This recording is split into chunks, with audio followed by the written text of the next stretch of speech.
as a singer, the way that I kind of felt like I could discover my voice was really just me being a sponge. So anytime I was around any setting, I would essentially just absorb that setting and then filter through what I like about that and filter through what I don't like and then just throw that away and then keep the aspects that I like. Hold up. We're rolling now. Reconciling that your voice won't necessarily. What do you want for the community to take from your art? I think that my biggest part of the reason why my stage name is Kindl in the first place is because I definitely want to ignite purpose within people. I think that I want people to listen to my music and get a greater sense of their purpose, or get a greater sense of, even if it's not large purpose, what are they purpose to do right now? What are they purpose to do with this relationship? What are they purpose to do with their emotions? All of that. I really like, I guess, I want my music to kind of be a compass and not really controlling or telling people what to do, but I think giving people the space to explore things that they haven't explored before, or actually come face to face with some emotions that are hard to explain, or things that we like to ignore, we like to try to erase and suppress and all of that.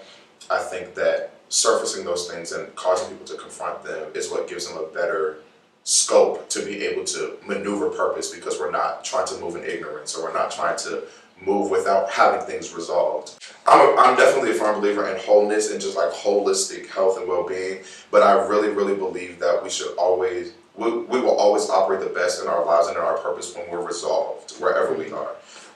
And that's with yourself, that's with something that happened, that's with your season, that's with your job, that's with your blah, blah. Like if you are just resolved in all of those areas, I believe that that's what gives you the diving board to be able to jump headfirst into your purpose. Growing up in the church, how has that affected your craft and your art?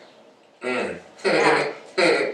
LOL. Well, growing up in church was an interesting thing for my art, because I think that unintentionally most of my insecurities came from that. So I definitely do believe that it's really good, like coming up as a singer, coming up in church, that you learn a lot about performance quality, you learn a lot about delivery, you learn a lot about I was going to say tastefulness, but that's not always the case. You learn a lot of valuable things coming up in church as a singer, but I definitely believe that because of the space that I was in and because my voice isn't necessarily churchy, in the developmental process of being an artist and all of that and finding your voice, it's difficult to splice what is innately you and what is the you that you feel like you have to put on so that it could suit the environment that you're in.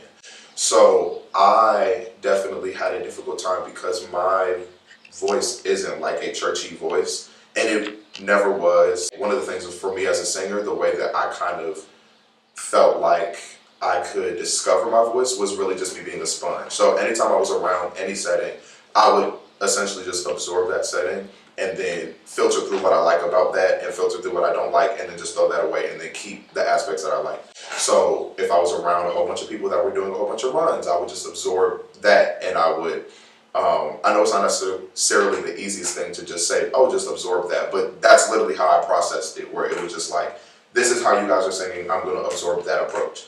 Then when I was around a lot of people doing musical theater things, I would absorb that. When I was around people that like to sing pop music and acoustic music, I would just absorb that. And then I would just kind of like mix them together and figure out what I liked about it, what suited my voice. So with church, I didn't necessarily go to a churchy church. I went to a Word of Faith church, and so it was a little more reserved. It still had some Pentecostal sprinkles to it, but it was a little more reserved. And we sang the typical, like, you know, strength will rise as we wait upon the Lord, like that stuff, and chasing after you, knowing what I have to do, that's all stuff like that. And so it didn't really force me to be churchy, but it forced me out of whatever my natural type of approach was. I ended up, like I said, being very insecure a lot about my voice from that. But that also was not necessarily because of the church. It was because there were so many other good singers around me, and I grew up with some really, really, really good singers. Even to this day, I would still tell anybody that they sing better than me, and they will argue, but I don't care, because I do believe in the long run, looking back at my experience there, I wouldn't necessarily say that I would trade it, because I wouldn't. I just think that there was a lot of unknowns in that space, especially because I didn't want to be a gospel singer and still don't want to be. So that was I think that was really what it was. It was just like, how am I supposed to fit myself into this context? And then like, am I supposed to sing it how I would sing it? But then it's like, how would I sing it? Because I'm still trying to figure out my voice. But then it's like, in church, you're supposed to sing like this. So why wouldn't you sing like this? I wanted to top 5 artists you want to work with, because that's fun. Okay. Well, I was hoping you asked me that question. Yes.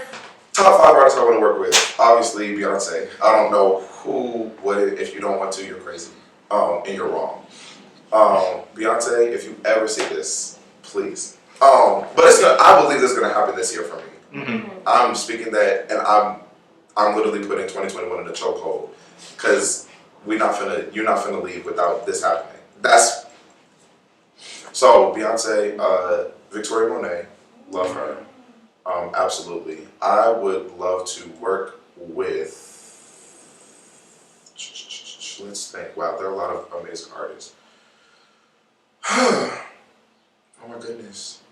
I love me some Miley Cyrus, so I'll probably say her as well, because she is, yes, she's it to me.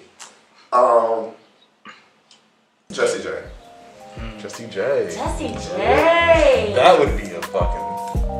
Yeah. That'll be a vibe. Jessie J is the real deal. People, we don't deserve